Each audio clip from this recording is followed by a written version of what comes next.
Listen closely, wanderer, for tonight I speak of a tale older than memory, older than the first blossom that dared rise from winter's grave.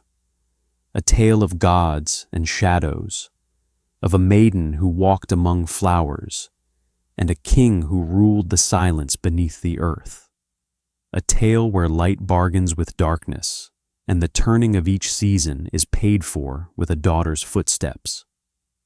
This is the saga of Persephone and Hades, the innocent child of spring, the sovereign of the underworld, and the eternal bond that reshaped the world's heartbeat.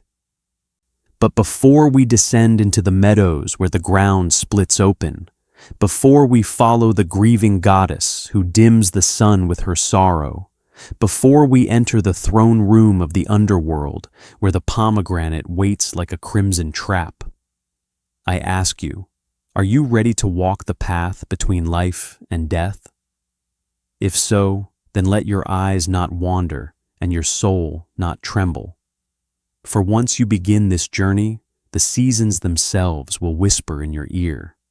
And if you find yourself drawn to forgotten myths, dark legends, and ancient echoes, subscribe now so our travels may continue through shadowed kingdoms and sacred stories that refuse to die.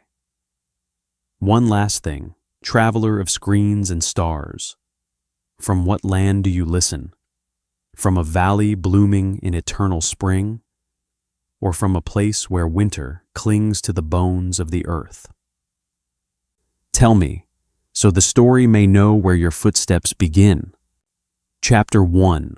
The Maiden of Spring. They say the world was once a gentler place, a land not yet scarred by sorrow, not yet chilled by winter's breath, a realm where the soil breathed warmth and the winds carried songs, and every creature, mortal or divine, walked beneath a sky that had never known grief. In those early days, when the earth still remembered its own birth, there wandered a maiden whose presence could soften even the sternest stone. Her name, whispered by blooms, sung by rivers, was Persephone. Ah, Persephone, child of sunlight and morning dew, a figure so radiant that even the shadows paused to admire her passing. She was the daughter of Demeter, the great goddess of the harvest, guardian of grain, keeper of the world's bounty. And if Demeter was the earth's sustaining heart, then Persephone was its first breath, soft, tender, endlessly blooming. Wherever she walked, flowers surged at her feet as though eager to greet her, to be touched by her laughter, to rise beneath her warmth. Meadows adored her, forests leaned toward her. Even the mountains, ancient and unmoved, softened in her presence. It was said that Persephone's spirit held a fragile, unspoiled wonder, the very innocence of creation itself. She wandered across the fields of the mortal world, not as a goddess demanding worship, but as a girl aching for curiosity, drawn by every petal, every fluttering wing, every whisper carried by the grass. While Demeter toiled in her divine duties, guiding the growth of grain, blessing the hands of farmers, coaxing life from the sleeping soil, Persephone roamed like a free wisp of springtime, untouched by sorrow. Unaware of the longing eyes that watched her from realms beneath the earth. Oh yes, she was watched. But this first chapter, dear listener, belongs not to the king of shadows, but to the maiden who danced in the sun, unaware that her fate, her very name, was soon to tremble on the edge of eternity. Persephone's days passed in gentle splendor. She often traveled with her companions, nymphs who adored her as mortals adored the dawn. Together they roamed the whispering glades, weaving crowns of lilies and violets, letting their laughter rise like flocks of bright birds into the heavens. They drank from cool springs and chased the light across meadows so green they seemed painted by the gods. Birds trilled at her approach. The breeze twined around her hair. Even the bees hummed sweeter when she passed. But beauty like hers does not wander the world unobserved. For in the deep caverns beneath the crust of creation, in the kingdom of endless dusk, there dwelt Hades, lord of the underworld, solemn, solitary, and crowned in shadow. His realm stretched into silence without end, filled with spirits who drifted like pale memories of the living. Though powerful, he was alone, cut off from the warmth of the world above. And in that vast and echoing kingdom, a single yearning stirred, the desire for a queen, for a soul of light to temper the eternal dark. He had seen Persephone once, just once, a fleeting moment as she walked along the mortal fields, sunlight threading gold across her shoulders. But once, for a god, is enough. Her laughter haunted him. Her glow burned through the gloom like a divine spark. And though he said nothing then, though he retreated into the depths of his silent dominion, the seed of his longing had taken root. The fates, it seemed, had already chosen their path. Yet Persephone, blissful and unburdened, knew nothing of the destiny tightening around her like a slow, unseen thread. She saw only the gentle pleasures of her roaming. She felt only the joy of touching life in its most tender forms. And Demeter, loving mother, fierce protector, believed that her daughter walked in perfect safety, shielded from the hunger of gods. But even the gods cannot guard against what is woven. One morning, when the air shimmered with early sun and the clouds drifted like soft sails across the sky, Persephone set out alone. The nymphs remained behind, lulled into rest by Demeter's gentle blessings. It was a day Persephone had longed for, a moment where solitude felt like a secret freedom. She walked farther than usual, beyond familiar meadows, past the golden fields of grain, deeper into untouched land where the wild still ruled without witness. Her steps carried her to a valley cupped between low, whispering hills. It was a place serene and strangely still, a cradle of quiet hanging thick in the air. The grass here glowed a richer green than anywhere else, and the wind moved as though holding its breath. Persephone felt something stir within her, a gentle pull, a curiosity. She followed it, and then she saw it, a flower unlike any she had seen before. A narcissus, but not the common kind. No, this one seemed carved from starlight and pale fire, towering above the meadow as though it had no right to exist in mortal soil. Its petals shimmered with an otherworldly glow, white, gold, silver, all at once, shifting with each angle of light. It pulsed softly, as though alive with its own heartbeat, calling to her like a whisper through glass. Persephone stepped closer, her breath catching. Flowers did not normally glow. Flowers did not normally hum with enchantment. And yet, this one called her by name. She paused. A faint tremor rippled through the ground beneath her feet. She noticed, but she did not retreat. Innocence is blind to danger, and wonder rarely fears the unknown. The air tightened. The earth sighed. Something ancient stirred far beneath. Still, Persephone reached out. Her fingers brushed the luminous petals, warm as sunlight, soft as morning. The ground beneath her gave a violent shudder. For the briefest moment, the world held its breath. Then, the earth split open, a scream of stone, a roar of darkness, a tear carved straight into the bones of the world. From that wound erupted a chariot of shadow, pulled by horses whose manes whipped like storms, their hooves striking sparks of night against the torn ground. and upon that chariot stood a figure tall as judgment, crowned with iron thorns, cloaked in the fabric of night itself. His eyes burned with longing and sorrow and determination forged across countless centuries. Hades, the lord of the underworld.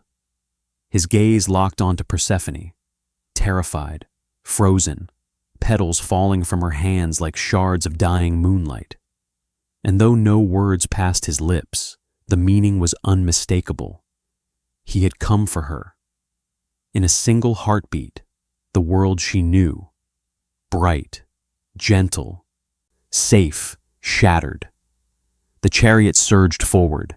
A wind cold as the grave spiraled upward, tearing leaves from trees, sending the meadow into a furious dance. Persephone gasped, stepped back, but there was nowhere to flee. Hades reached for her, a hand carved of shadow and sorrow, and seized her with a grip she could not break. Her cry tore through the sky, but no one heard, no mortal, no nymph, not even Demeter, who at that very moment felt a faint tremor in her divine heart without knowing why. The ground swallowed them whole. The rift sealed. Silence returned.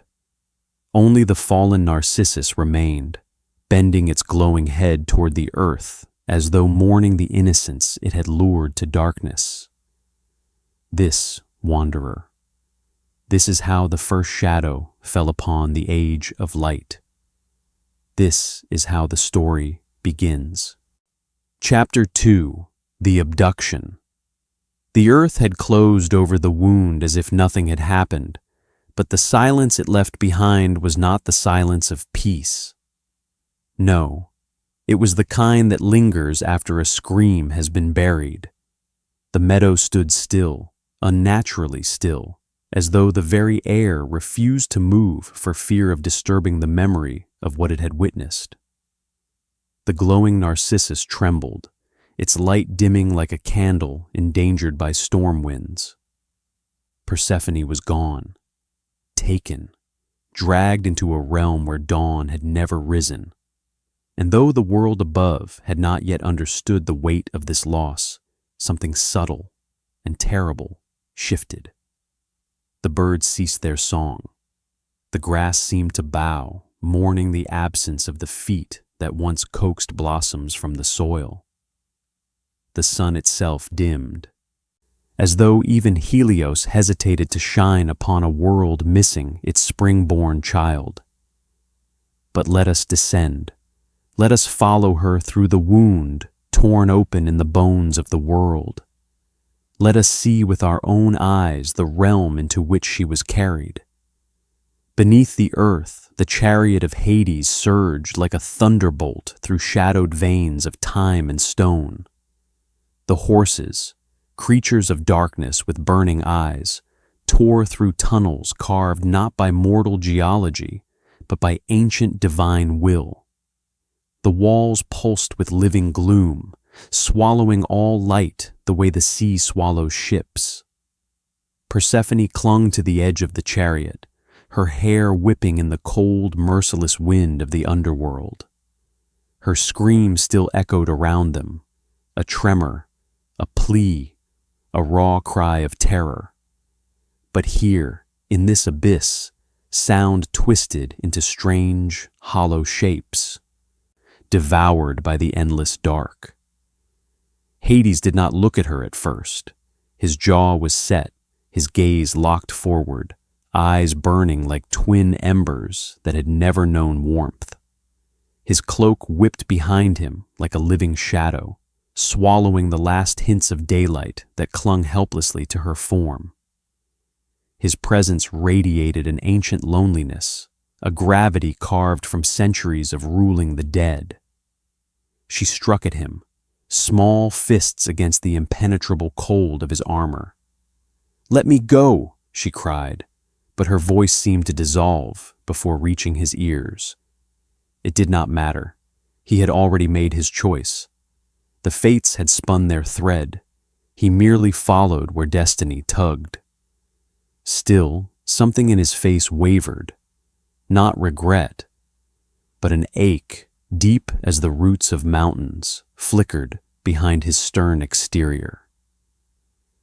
He whispered, barely audible above the roar of the underworld's wind, "You were never meant to dwell in sunlight alone." But Persephone heard nothing. Terror drowned all else. The underworld grew darker as they descended. Colors died. Warmth faded. The chariot leapt across a chasm so vast it seemed to swallow the universe, then plunged deeper still, past rivers of whispering spirits, their translucent forms reaching upward like lost children. The air smelled of ancient stone, cold metal, and something else, the scent of eternity. At last, the chariot slowed. They reached the gates. Towering doors of obsidian rose before them, carved with scenes of mortal grief, divine wrath, and unending silence. The gates glowed faintly with runes that pulsed like trapped heartbeats. Shadows clung to them like the remnants of forgotten nightmares. Cerberus, the great hound of Hades, emerged from the darkness. 3 heads, each bearing a different expression: wrath, sorrow, and hunger. They growled, the sound shaking the very ground, until Hades raised a hand. "Stand down," he commanded, his voice echoing like a decree carved into the stone of the cosmos. The beast obeyed, lowering itself, eyes fixed on Persephone with a strange mixture of curiosity and pity. Even this monstrous guardian seemed to understand that the girl before him did not belong in a realm of final endings. Persephone trembled. Her breath shivered. Her fingers clung to the edges of the chariot, desperate for any anchor to the world she had been wrenched from. Hades extended a hand, not forcefully, not anymore. There was a gentleness there, though wrapped in shadows. "Come," he said. His voice was soft, but the underworld trembled at the command. "This realm may frighten you, but you are safe." Safe. The word meant nothing here. She recoiled, shaking her head. "No, no, I want my mother. I want to go home." Her voice cracked. The desperation in it was the sorrow of the entire earth condensed into a single breath. Hades' eyes softened. Barely. He had known fear. He had known loneliness. But he had never known what it was to watch innocence tremble in his hands. "You will," he said quietly, though even he did not know whether the promise was truth or mercy. "But not yet." He lifted her, not roughly, but with a careful touch, as though he feared she might shatter, and set her gently upon the cold ground of his realm. The soil beneath her feet was dark, yet strangely soft. The air did not burn, but held a weight, as if filled with memories too heavy to disperse. The sky, or lack of one, was an endless vault of shifting shadows. Everything felt like breathing stone. Persephone stared up at Hades, her eyes wide, shimmering with terror and defiance. "Why?" she whispered, a small word laden with the pain of worlds. Hades did not answer. He turned and motioned for her to follow. But before he took a single step, a low hum vibrated through the air. Whispers, thousands of them, soft, mournful, echoing from every direction. The dead had sensed her arrival. Their voices rose, gentle, curious, sorrowful. They drifted like fog, like distant memories seeking warmth. Hades frowned and swept his cloak through the air with a commanding gesture. "Back," he ordered, and the whispers retreated, though the sorrow behind them lingered. Persephone felt her heart twisting. These spirits, these lost souls, they had not meant harm. They had simply reached for light, a light she carried without knowing. Hades noticed her trembling. He spoke softly, a rare tenderness threading through his tone. "You fear this place, but all that dwells here fears being forgotten." His words lingered in the heavy air, but his next words struck deeper. "I have been forgotten too." Persephone looked at him then, truly looked, not as a captor or a monster, but as a being shaped by solitude itself. She saw the weight he bore, the rulership he had never chosen but could never escape. And for a heartbeat, a single, fragile heartbeat, her terror softened into something like pity. But only for a moment. A rumble shook the ground beneath them. Persephone gasped and clutched her arms around herself. Hades exhaled slowly. "It is only the realm welcoming you." Welcome, a word that sounded more like a warning. He led her deeper into the underworld, past iron pillars carved with ancient runes, past rivers glowing with pale souls, past shadows that curled like serpents, watching, whispering, hungering. Persephone's heart pounded with the rhythm of a trapped bird. Her steps faltered with every stride. Her breath came shallow, each inhale tightening her chest. She was a child of spring, light, life, warmth. And here she stood in a kingdom where none of those things could survive unchanged. The underworld was not evil. It was not cruel. It was simply inevitable. And now she, too, had become part of its inevitability. At last, they reached the palace, a vast structure formed of shimmering obsidian, black crystal, and veins of pulsing red light. It rose like a cathedral built by night itself, towering into darkness, crowned with spires that clawed at the unseen heavens. Hades opened the doors. The hall within stretched endlessly, lit by torches burning with pale blue flame that gave off no warmth. Shadows draped the walls like ancient tapestries. "This," Hades said softly, "is your new home." Persephone's breath trembled. "My home," she whispered, "is with my mother." Hades flinched, not visibly, but in the way a mountain might tremble beneath a coming storm. His voice grew low. "Your mother cannot shield you from fate." Persephone closed her eyes, tears clinging to her lashes, and far above them, on the sunlit earth, a goddess stirred. Something had gone missing from her world, something precious, something irreplaceable. The first note of grief began to rise in Demeter's chest, a grief that soon would turn the living world cold. And so ends the second descent, traveler. The abduction has begun, and the world has not yet realized the shadow falling upon it. Chapter 3: Demeter's Despair and the Dying Earth. The sun climbed the sky as it always had, but something subtle, something terrible, had shifted in the fabric of the world. The light felt thinner, as though stretched across a vast emptiness. The wind moved slower. The fields lay strangely still. Even the air held a breathless tension, the kind that creeps in just before tragedy speaks its first word. Demeter, goddess of grain and giver of life, stirred from her divine tasks with a sudden, sharp unease. It pricked her heart, a pang so faint it could have been mistaken for a passing thought. Yet she paused, listening. Gods know when something precious has been disturbed. The immortal heart is not easily deceived. "Persephone?" she called softly, her voice drifting like a warm breeze across the golden fields. No answer. Demeter frowned.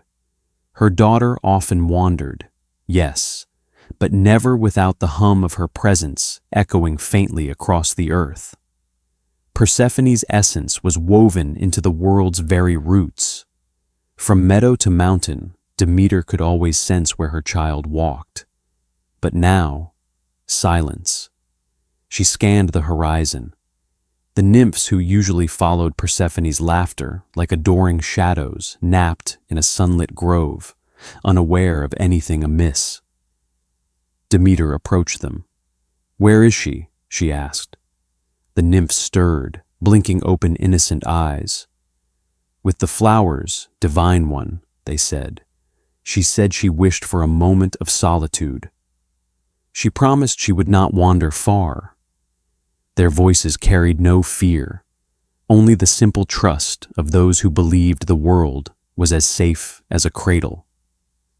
But Demeter's heart clenched. Solitude. A word that suddenly tasted bitter. She moved swiftly, following the familiar trail Persephone's footsteps often carved. At first, the path was warm, bright, filled with lingering hints of the girl's laughter that clung to the petals like stardust. But then the trail grew cold, and then empty. Demeter reached the quiet valley, the place where the meadow looked too still, too perfect, as though scrubbed clean of its own memory. A breeze passed, but it carried no whisper, no perfume, no hint of a maiden who had touched the earth with living light. There was only one sign left: the narcissus, its glow dimmed, its petals faintly trembling in the breeze. Demeter's gaze sharpened. "Who placed you here?" she whispered, touching the stem. The flower responded with a faint pulse of divine energy, a signature she knew too well. Zeus. Her breath caught in her throat. Rage, hot, ancient, and volcanic, stirred in her chest. "Where is my daughter?" she demanded, but the flower gave no answer. Only a faint tremble ran through the earth. Demeter dropped to her knees, pressing her palms to the soil. She called out, once, twice, 100 times, searching for Persephone's spirit, the way a mother reaches for the heartbeat of her child. Nothing. No echo. No warmth. Only the cold hush of absence. Her scream tore through the valley, a sound so raw the earth shuddered beneath it. Birds scattered. Clouds recoiled. The sky dimmed as though the world itself felt shame. Demeter rose, trembling with fury and dread. "Persephone!" she cried again, her voice echoing across the horizon. For 9 days and 9 nights she wandered the mortal world. No sleep, no food, no divine duties, only sorrow. Her feet, once gentle on the earth, now dragged with the heaviness of despair. She walked through fields that had always thrived under her blessing, but now they wilted at her passing, flowers shrinking as though mourning with her. She questioned every creature she met. The birds offered no answer. The rivers murmured apologies. The mountains remained solemn and still, and the winds carried only echoes of her own grief. On the 4th night, she reached the shores of the silent sea. Its waves lapped at her feet with a cold indifference. Fishermen stared at her, this tall, radiant figure whose sorrow darkened the very water, but they did not dare approach. Demeter lifted her gaze to the heavens. "Zeus!" she thundered. "Where is she? Where have you allowed her to be taken?" Lighting cracked across the sky, but no answer fell. The god of gods remained silent. Her rage deepened, her grief sharpened. Demeter abandoned her divine glow and walked the world disguised as a grieving mortal woman. Her golden hair faded to ash. Her radiant robes dulled to tattered gray. She looked like a mother shattered by loss, a mother who would tear the world apart with her bare hands if it meant reclaiming her child. And the world began to reflect her sorrow. The crops withered. The wheat bent its head and died. The orchards dried until their branches broke with hollow cracks. Fields once golden now lay barren, scarred by dust. Farmers knelt in their dying fields, praying, weeping, begging for mercy. "Great Demeter, where have you gone?" they cried. "Why do you abandon us?" But Demeter heard them not. Her grief had become a storm too powerful to hear anything but its own roar. On the seventh night, she encountered Hecate, goddess of crossroads and keeper of secrets hidden in shadow.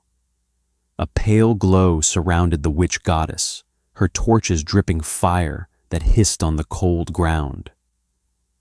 "Demeter," Hecate murmured, her voice deep as twilight. "I have heard the cries of the earth. Something monstrous has occurred." Demeter's eyes burned with desperate hope. "Do you know where my daughter is?" Hecate hesitated, a rare thing for a goddess who feared nothing. "I heard her scream," she whispered, faint, distant, as though carried from beneath the earth. Demeter froze. "Beneath," she repeated, her voice hollow.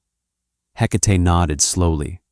"There are only a few who rule beneath, only a few who could steal a goddess without leaving a trace." Demeter's grief sharpened into terror. "No," she whispered, "not him, not the Lord of the Dead." Hecate lowered her eyes. Together, the two goddesses went to the gates of Helios, the sun, who sees all that happens under heaven's gaze. Helios shone dimmer than usual, as though reluctant to face Demeter's wrath, but his eyes held truth, and truth cannot hide from a mother's demand. "Tell me," Demeter said, voice trembling with both fury and pleading. "Tell me what became of my child." Helios sighed, a sound like sunlight turning cold.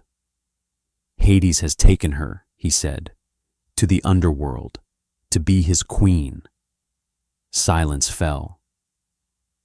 But it was not an empty silence. It was one filled with the weight of something breaking. Demeter's face twisted, not with anger alone, but with a grief so vast, so horrifyingly raw, that even Helios dimmed in sorrow. "My daughter," she whispered, falling to her knees, "my bright flower, trapped in darkness." She rose slowly, her expression hardening into something immortal and terrible. "Zeus allowed this," she spat. "He gave permission. He betrayed us both." Her grief had transformed into an iron vow. "I will not let the earth live," she said, her voice low and cold as winter's first breath. "Not until Persephone is returned to me." And the world felt her oath. Grass shriveled overnight. Rain clouds scattered, refusing to weep. The soil cracked in long, anguished lines.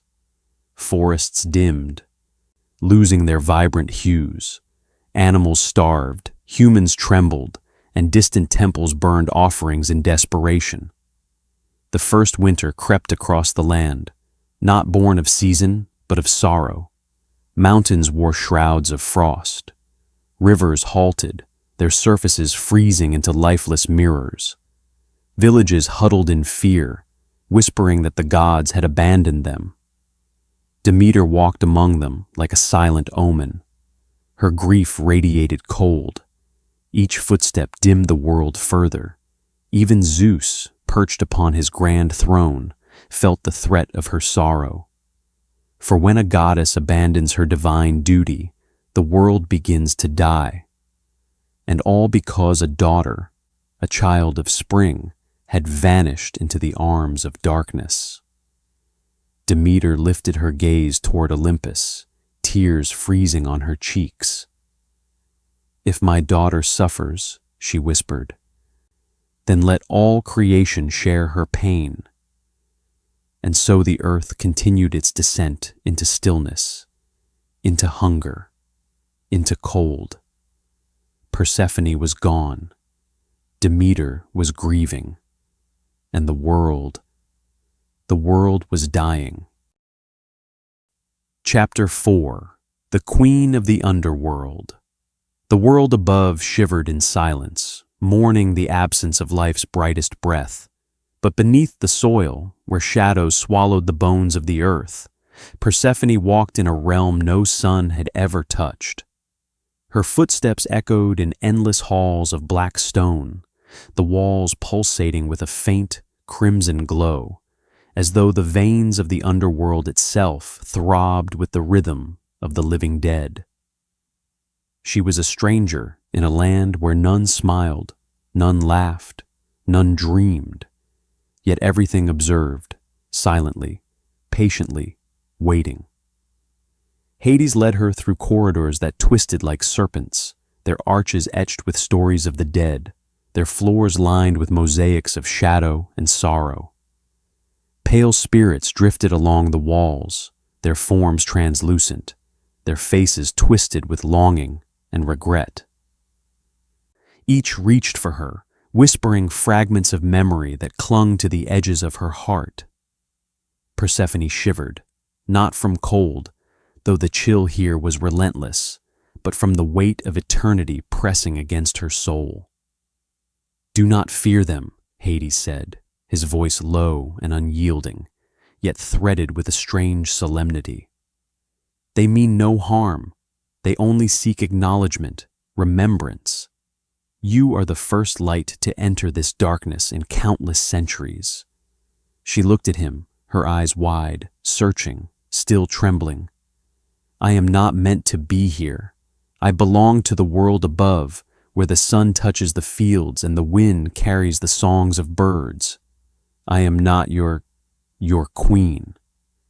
Hades's gaze softened, though the shadows around him seemed to deepen. "No one is born to rule here," he said, almost to himself. "We only endure. But you carry life, you carry warmth, and for that, even the dead notice you." Persephone's lips parted in a whispered cry, but no words formed. Her mind struggled to reconcile the beauty she had known, the blooming meadows, the sunlight on her mother's face, with the chilling majesty of this eternal night. She felt small, fragile, like a candle flame in a cavern of obsidian. Days, or what passed for days in this realm, drifted by.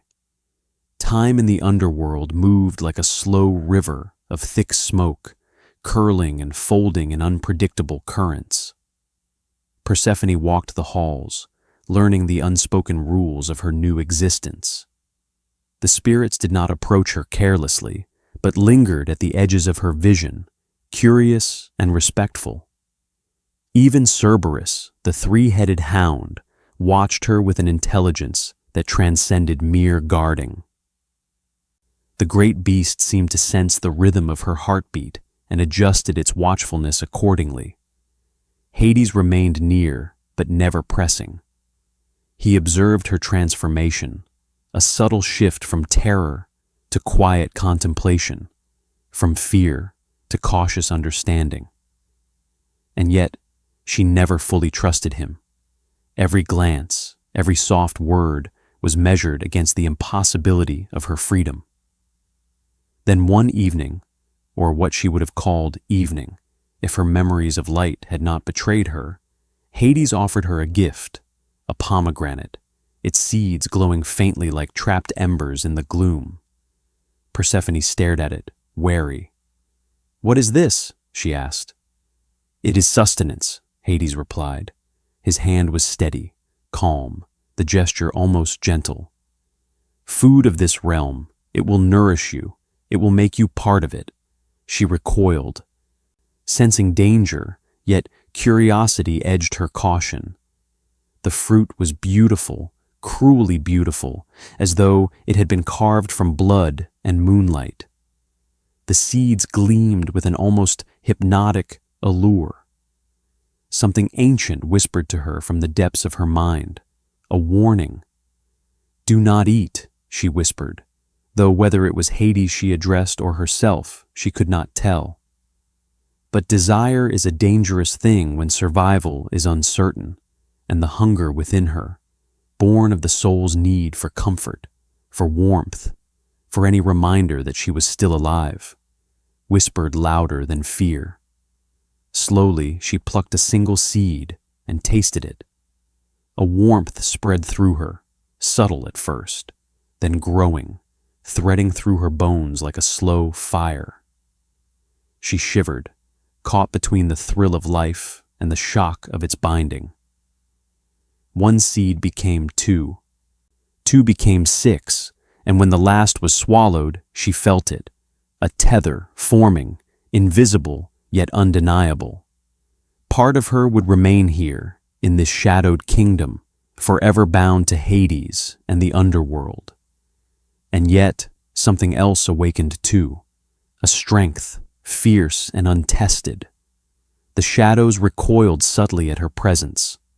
The spirits that had drifted silently now leaned closer, drawn not by fear, but by recognition. She was no longer merely a prisoner. She was something new. A queen, yes, though not of the mortal kind, not of light alone, but of darkness tempered by life, of silence pierced by her heartbeat. Hades watched this transformation quietly, his eyes dark, fathomless pools of both pride and longing. He did not smile, though the faintest twitch of satisfaction might have touched the corner of his lips. Persephone, the child of spring, was becoming something neither fully mortal nor fully shadow, a bridge between worlds. And yet, the tether tightened with each heartbeat. The underworld welcomed her not as a visitor, but as one of its own. The pomegranate seeds had claimed her in ways subtle and irrevocable. She felt the pull of the soil, the weight of eternity pressing against her spirit, and a strange melancholy seeped in, threading her bright soul with the somber tones of shadow. She wandered through Hades' halls alone sometimes, tracing the mosaics of the dead with her fingers, feeling the pulse of stories etched into the stone. The ghosts whispered, murmuring fragments of the lives they had once led. Some spoke of love lost, some of pride shattered, some of sins long forgotten. Persephone listened. She learned the rhythm of the underworld, the eternal cycle of longing, memory, and silence. And in that cycle, she found her own voice. Not loud, not triumphant, but steady. A voice that could touch the spirits, calm them, even guide them. Slowly, the fear that had once ruled her waned, replaced by an awareness of her own power. She realized that, though she had been taken, though she had been bound, she was not without agency. Hades, too, recognized this change. He approached her one night, silent as the shadows that clung to the walls, and spoke with a voice that rumbled like the foundations of the earth. "You are not the same child who fell into my realm," he said. "The shadows have shaped you, the whispers have taught you, and yet you have shaped them in turn." Persephone met his gaze, her own eyes reflecting the faint glow of the torches. "I do not belong here," she said softly, though there was a note of defiance threading the words. "I do not belong to darkness." Hades inclined his head. "No, you belong to life, and yet you are a part of this world now, a queen of it, whether you wish it or not." Her lips parted, but no words came. Silence stretched between them, charged and electric. She felt the weight of her destiny pressing upon her, and yet, for the first time, she understood that destiny was not merely something imposed. It could be embraced, tempered, even wielded. She began to walk the underworld with measured steps, her confidence growing. The spirits no longer drifted cautiously. They bowed slightly as she passed. Cerberus ceased its growls and watched with a kind of reverent patience. The walls themselves seemed to acknowledge her presence, the mosaics pulsing faintly as if they had recognized her claim. And so, Persephone transformed. The terror that had gripped her in the first days gave way to a somber majesty. She was no longer a mere captive. She was the queen of the underworld, forged by circumstance, bound by necessity, yet strengthened by the very shadows that sought to consume her. Yet, even in her newfound power, she never forgot the world above. She remembered the warmth of sunlight, the laughter of nymphs, the tender gaze of her mother. And in the quiet moments, she clung to that memory, nurturing it like a seed deep within her soul. For it was that seed, the memory of life, that would one day allow her to return, at least in part, to the sunlit world from which she had been torn. And so, wanderer, the maiden of spring became the queen of shadow. The child who had once wandered meadows now walked halls of stone, her every step reshaping the realm around her. She learned that power and imprisonment were not always opposites, that even in darkness life could persist, and even in chains a spirit could grow. Hades, silent and watchful, saw it all, and perhaps, for the first time, feared the strength of what he had taken. For he had not merely abducted a girl, he had awakened a force that could never truly belong entirely to the underworld, yet could never fully return to the sunlight. Persephone's reign had begun, and beneath the soil, where shadows whispered secrets and the dead remembered every moment of life, a new age quietly stirred. Chapter 5. The Cycle of Seasons. The world above had long been shrouded in despair, the fields barren, the rivers muted, the winds sighing with the sorrow of a goddess unmoored. Demeter, the eternal mother, had walked the earth in grief so profound it rivaled the deepest shadow of the underworld. Mortals cowered beneath her sorrowful gaze, offering prayers that rose like fragile flames, only to be extinguished by the relentless cold. The soil itself had cracked, and the harvest lay fallen and ruined. Life trembled on the edge of annihilation. Yet beneath the surface, in the halls of stone and shadow, Persephone had grown into her new power. She had embraced the weight of her presence in the underworld, and she had begun to understand the rhythm of this realm, not as a prisoner, but as a sovereign. And though the tether of the pomegranate seeds bound her to darkness, the memory of sunlight, the warmth of meadows, and the laughter of her mother remained a seed of hope deep within her soul. The fates, those silent weavers of destiny, observed the turmoil with quiet deliberation. It had been too long for the world above to remain in silence and decay. Even gods feared the complete unraveling of life when the goddess of harvest mourned so bitterly. It was then that Zeus, king of Olympus, summoned both Demeter and Hades to his lofty throne, where marble gleamed like frozen starlight, and the air shimmered with divine authority. "Enough," Zeus declared, his voice carrying the weight of law, time, and eternity. "The world suffers, Demeter grieves, Persephone cannot remain wholly below, nor can she abandon the underworld. Now that she has tasted its binding fruit, a compromise must be made." Hades, tall and shadowed as always, inclined his head with solemn grace. Persephone, standing at his side, felt the pull of two worlds pressing against her chest, the sunlit world she had known and the shadowed throne she had claimed. Zeus decreed a pact. For half the year, Persephone would dwell with her mother above, bringing warmth, life, and growth to the fields. For the other half, she would return to the underworld, her presence restoring the balance between life and death, light and shadow. The compromise was delicate, but absolute. Demeter's eyes, once brimming with despair, softened as the words settled upon her.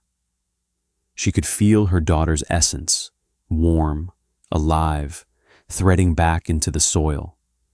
Slowly, slowly, the fields beneath her feet began to stir. A pale green shimmered across the meadows. Buds hesitated, then trembled open. The wind carried the scent of fertile earth once more. Life exhaled. Persephone ascended, her steps light but steady, feeling the pull of the sun on her skin.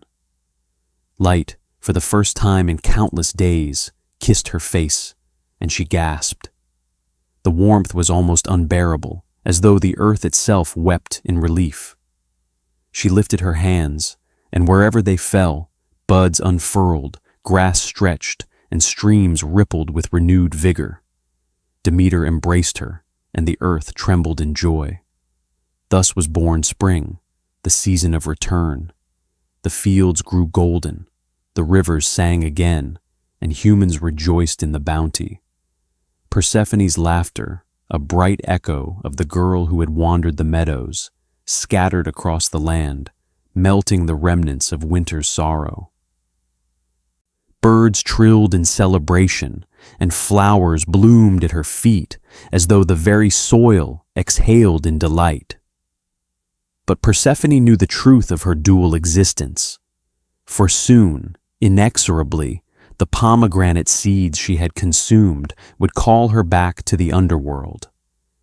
And when she descended, her absence would ripple through the world above. Demeter's grief, tempered but never gone, would darken the skies, and the earth would prepare for autumn and winter. The leaves would turn, the fields would grow still, and the cycle of death and dormancy would begin anew. Yet even in that descent, Persephone had learned to wield her presence. She walked the underworld with dignity, commanding respect, guiding spirits, and tending to the realm that had claimed her. The shades of the dead recognized her as their queen. But she carried within her the memory of light, the warmth of life above, and with it she tempered the darkness, turning even the depths of shadow into a kingdom of order and silent majesty. The cycle was eternal. Life and death, sorrow and joy, light and shadow intertwined in a delicate rhythm. Persephone had become both a bridge and a balance, the hand that lifted the earth into spring, and the shadow that reminded it of the inevitability of rest. Mortals learned to read the signs. When the croplands blossomed, when the sun lingered longer in the sky, they knew Persephone had returned. They offered prayers of gratitude, songs, and harvests, honoring the goddess whose presence gave life. When autumn came and the leaves turned and the cold began, they remembered her descent and revered the shadows she ruled, knowing that even in absence, her touch shaped the world. And what of Hades? He too had changed. The god of the underworld, who had known only solitude, who had ruled through fear and necessity, now understood companionship, connection, and even, in his own quiet way, affection. He had taken what fate offered, the girl who had wandered meadows, and instead of breaking her spirit, he had been transformed by it. In the quiet corridors of his palace, he found himself shaped by her laughter, by her courage, and by the duality she carried within her. Persephone's dual existence became a symbol, both for gods and mortals, of life's intricate balance. Death was not an end, but a pause. Growth required dormancy. Joy was sweeter when tempered by sorrow. And even in the darkest shadow, there could exist a spark capable of life, light, and renewal. The seasons themselves spoke her name. Spring arrived in waves of green and gold. Summer lingered in the warmth of sunlit days. Autumn came with crimson leaves and cooling winds, and winter swept the land with solemn frost. Each cycle echoed the rhythm of Persephone's presence, half of it above, full of life, half below, full of quiet majesty. Demeter, mother of life and sorrow, understood the delicate gift of compromise. She rejoiced when her daughter returned, mourning only briefly when she left. And in her grief, she found purpose, teaching mortals the sacred rhythm of the earth: to plant, to harvest, to rest, to endure.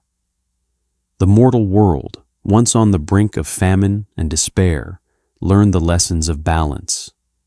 Villagers whispered the tale of the maiden who became queen, of the goddess who brought life and claimed shadows, of the eternal dance between spring and winter, bloom and frost, birth and death. Children played among the fields, never forgetting the tale passed down in soft, reverent tones, that the light and the shadow are forever intertwined, and that every season carries within it the memory of Persephone's dual reign. And so it continues, wanderer. Each year, the cycle repeats. Spring blooms, summer warms, autumn fades, winter slumbers. The earth breathes in the rhythm set by a girl who became a queen, a mother who mourned and loved, and a god who learned the weight of solitude tempered by companionship. Persephone walks both worlds, tethered yet free, a sovereign of shadow and light, the eternal reminder that life's beauty exists only because of its inevitable impermanence. And as you, dear listener, dwell in your own world of sun and shadow, of joy and sorrow, remember this: the cycle continues not just above, not just below, but within every heart.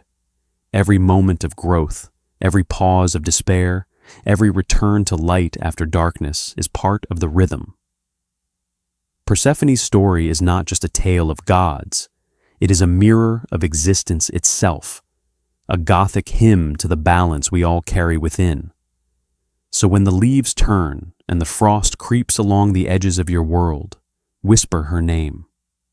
Remember the maiden who wandered meadows, the queen who rules shadows, and the eternal dance that carries the world forward, season after season, life after life, light after darkness.